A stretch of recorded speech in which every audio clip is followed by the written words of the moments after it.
I'm Dr. Shetlin, and thanks for being with me this morning. And we're going to talk about time management.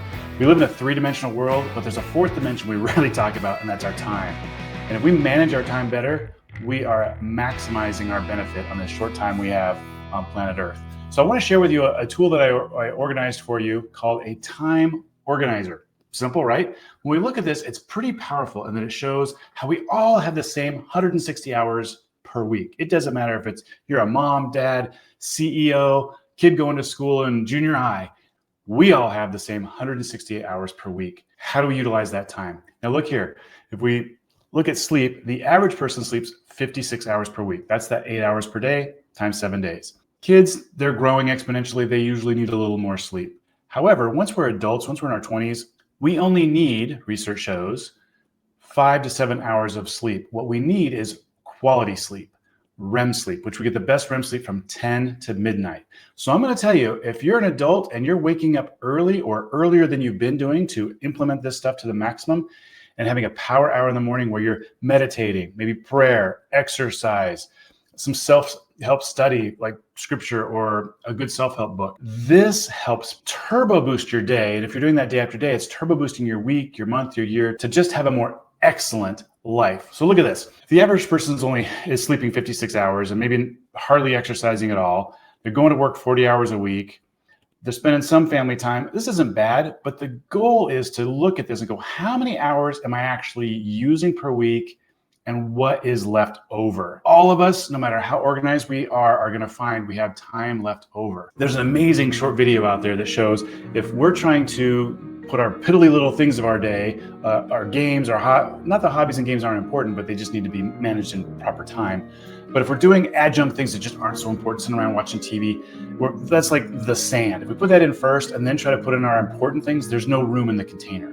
When we prioritize God, family, work, the things that we need to really get done, and then put in some of our other hobbies or chores or things that are important, and then just start filling up the rest, we can always make it all fit. There's always excess. So check this out. Believe it or not, the average person spends 8 to 11 hours a week scrolling on their phone. What a time vacuum. And a lot of people play video games and stuff, and that's fine if it's just a couple hours, you have scheduled time for it. But when it gets carried away, it can get out of control. The goal is to look at this and go, how do I fine tune? How about I wake up an hour earlier and have my me time in the morning? If you work at 8 or 9 in the morning, there's no reason why you can't get up at 6 and just prep your day with your you time before your kids are up, before others are up, your roommates are up. Now you've got great time for exercise. You can do an amazing exercise in 20 minutes per day, but let's say you do 30 or 40 and you spend a little time, 15 minutes doing some personal study and 15 minutes meditating.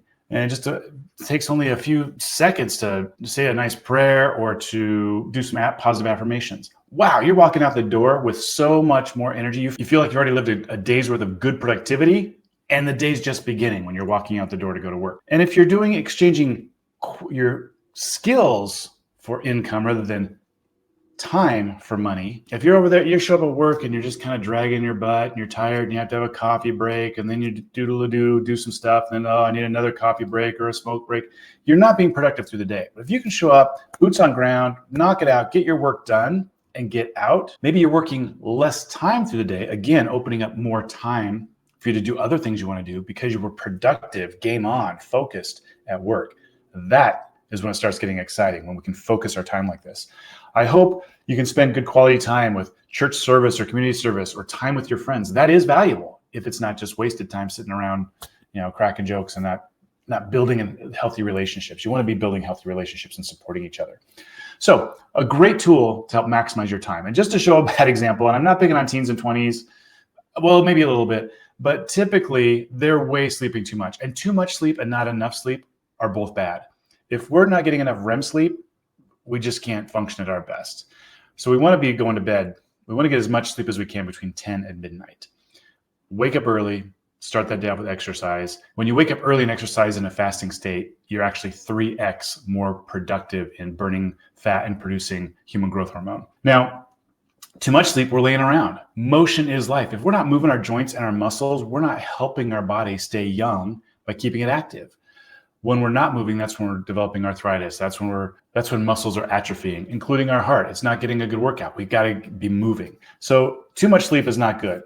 Most kids don't these younger people that they're just, oh, I just gotta sleep and work. Oh, it's the grind. It's like, no, life is a grind if you make it a grind. You got to wake up and start your day with positive thoughts and make sure you're affirming what an amazing person you are and what a great life you have. And let's go get out there and let's go get it.